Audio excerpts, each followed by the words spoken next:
Folks, buckle up, because today we're diving headfirst into the economic dumpster fire that is Canada's current predicament. I'm your host, the guy who's been screaming into the void about government mismanagement since the days of floppy disks, and you're watching BoC Economics World, where we satire the stupidity, criticize the chaos, and expose the economic clownery that's tanking our wallets. Let's get into it. Oh, Canada. Our northern neighbors are back in the economic headlines, and not for inventing maple syrup or apologizing too much. No, this time, it's because the Bank of Canada, BoC, is set to freeze interest rates at 2.75% on Wednesday, April 16, 2025, marking the first pause in 8 meetings. That's right, folks, after months of slashing rates like a Black Friday sale, Governor Tiff and his merry band of policymakers are hitting the brakes. Why?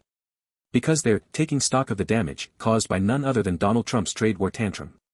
Now, before we go any further, let's give a slow clap to the BoC for their incredible foresight. I mean, who could have predicted that a trade war with the US, Canada's largest trading partner, accounting for 75% of its exports, might cause a few economic hiccups? Oh wait, literally anyone with a pulse and a basic understanding of economics. But hey, don't worry, Tiff Macklem's got this under control. In his March 20, 2025, speech, he said the BoC would be less forward-looking than normal until the situation is clearer. Translation: we have no idea what's going on, so we're just gonna sit here and hope the problem fixes itself. Brilliant. And here's the kicker, folks, 17 out of 30 economists surveyed by Bloomberg think the BoC will hold rates steady, while the rest are betting on a cut. That's right, even the so-called experts can't agree on what's happening.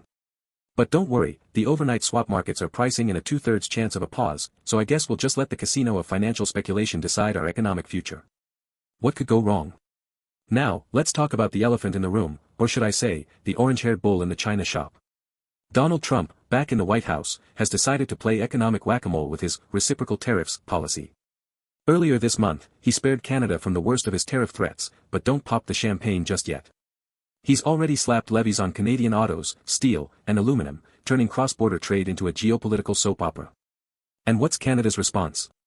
Prime Minister Mark Carney, yes, the former BoC governor who apparently thought running a country would be easier than running a central bank, has retaliated with 25% import taxes on certain US products. But wait, there's more. Just this Tuesday, April 15, 2025, Carney announced some exemptions, because nothing says decisive leadership like flip-flopping on your own policies. Here's the real kicker, folks, this tariff tit-for-tat has absolutely trashed business and consumer confidence. According to the Conference Board of Canada, business confidence in Q1 2025 plummeted to its lowest level since the 2020 pandemic, with 68% of surveyed executives citing trade uncertainty as their top concern. And consumers? Well, the Canadian Consumer Confidence Index, as reported by Ipsos, dropped 12 points in March 2025 alone, with households increasingly worried about job security and rising prices.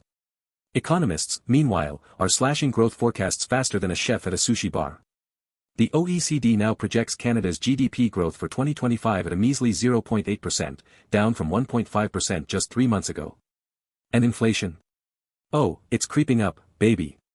The BoC's own surveys show inflation expectations rising, with businesses and households bracing for a tariff-induced price shock.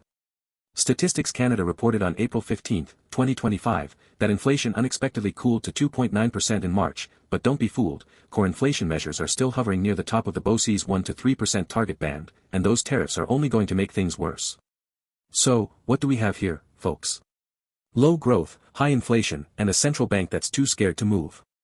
That's right, it's stagflation, the economic equivalent of stepping on a Lego while stubbing your toe. And who do we have to thank for this mess? Well, Trump's trade war is the spark, but let's not forget the Canadian government's role in fanning the flames. Now, let's get to the part where we roast the government, because if there's one thing BoC Economics World loves, it's pointing out how politicians screw up everything. First off, let's talk about fiscal policy. The Royal Bank of Canada's economists, Claire Fan and Nathan Jansen, optimistically claim that Canada has sufficient medicine in the form of fiscal stimulus to weather this storm. Oh, really? Because last I checked, Canada's federal debt-to-GDP ratio is already at 107% as of 2024, according to the International Monetary Fund, IMF, making it one of the highest among G7 countries. And that's before we account for the billions in new spending the government is promising to mitigate the trade war's effects. Here's a fun fact, folks, in the 2024 to 2025 fiscal year, Canada's federal government spent $30 billion more than it collected in revenue, according to the Department of Finance Canada. And now, with the economy slowing and tax revenues likely to take a hit, they want to spend even more. This isn't medicine, folks, this is economic heroin, and it's going to leave future generations with a massive hangover. And let's not forget the provinces, which are also jumping on the stimulus bandwagon. Ontario, for example, just announced a $5 billion infrastructure package in March 2025, funded entirely by borrowing. Sounds great, right? Except that Ontario's debt-to-GDP ratio is already at 40%, and its credit rating was downgraded by Moody's in late 2024. So, while the federal and provincial governments pat themselves on the back for doing something, they're actually just digging a deeper hole for the economy. But wait, there's more. Remember how the BoC has been loosening monetary policy since June 2024, cutting rates to fight inflation and support growth? Well, guess what, those rate cuts have fueled a housing bubble that's now threatening to burst. According to the Canadian Real Estate Association, the average home price in Canada hit $735,000 in March 2025, up 8% from the previous year, despite the economic slowdown. And with household debt-to-income ratios at a record 185%, as reported by Statistics Canada, a wave of mortgage defaults could be just around the corner.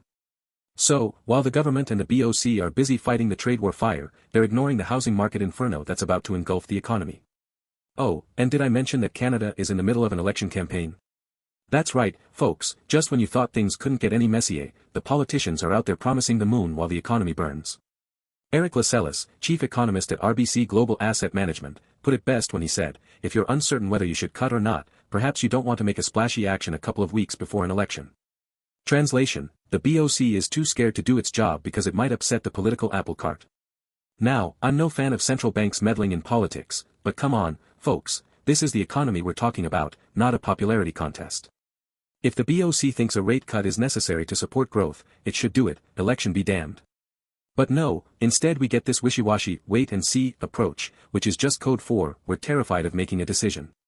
Meanwhile, the Canadian dollar is getting pummeled, down 5% against the US dollar since Trump's Liberation Day tariff announcement, according to Bloomberg data. And with the US economy showing signs of slowing, US GDP growth is projected at just 1.2% for 2025, per the Federal Reserve. Canada's export-dependent economy is in for a rough ride. So, let's recap, folks. We've got a trade war with the US that's killing business and consumer confidence. We've got a government that's spending like a drunken sailor, racking up debt while ignoring structural problems like the housing bubble. We've got a central bank that's too scared to act, paralyzed by uncertainty and political considerations. And we've got an economy that's teetering on the brink of stagflation, with low growth, high inflation, and no clear way out. Here's the harsh truth, folks, this mess isn't just Trump's fault. Sure, his tariffs are a disaster, but the Canadian government and the BoC have had years to prepare for this kind of economic shock, and they've done squat. Instead of building a resilient economy, they've relied on cheap debt, inflated asset prices, and endless stimulus to paper over the cracks. And now, when the cracks are turning into craters, they're acting surprised. Give me a break. So, what happens next, folks? Well, if the BoC holds rates steady on Wednesday, as most expect, it's only delaying the inevitable. The trade war isn't going away, and neither is the economic fallout.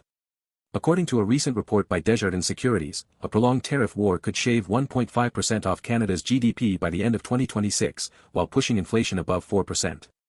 And if the BoC does cut rates to support growth, it risks fueling inflation even further, not to mention adding more fuel to the housing bubble fire. Meanwhile, the government's fiscal stimulus plans are likely to backfire, as higher debt levels and rising interest rates, U.S. 10-year Treasury yields are already at 4.2%, up from 3.8% a year ago, per Bloomberg, make borrowing more expensive. And let's not forget the global context. The IMF's latest World Economic Outlook, released in April 2025, warns of a synchronized global slowdown, with advanced economies growing at just 1.3% in 2025, down from 1.7% in 2024. In other words, Canada's not just fighting a trade war, it's fighting a global economic headwind, and it's doing so with one hand tied behind its back. Here's the bottom line, folks. Canada's economic woes are a textbook case of government mismanagement, central bank cowardice, and geopolitical bad luck. The trade war is the spark, but the fuel for this fire has been piling up for years, thanks to short-sighted policies and a refusal to address structural problems. And now, as the economy teeters on the brink of recession, or worse, stagflation, the powers that be are too busy playing politics and passing the buck to do anything meaningful. So, to all you ordinary folks out there who've been watching your savings dwindle and your grocery bills skyrocket, and to all you finance pros who've been tearing your hair out over this mess, here's my advice: don't hold your breath waiting for the government or the BoC to save the day. They're the ones who got us into this mess, and they're too busy covering their own backsides to get us out. As always, thanks for tuning in to BoC Economics World, where we call out the nonsense, satire the stupidity, and fight for the little guy. Hit that like button, smash that subscribe button, and leave a comment below telling me how fed up you are with this economic clown show. Until next time, keep your wallets close and your skepticism closer. Peace out.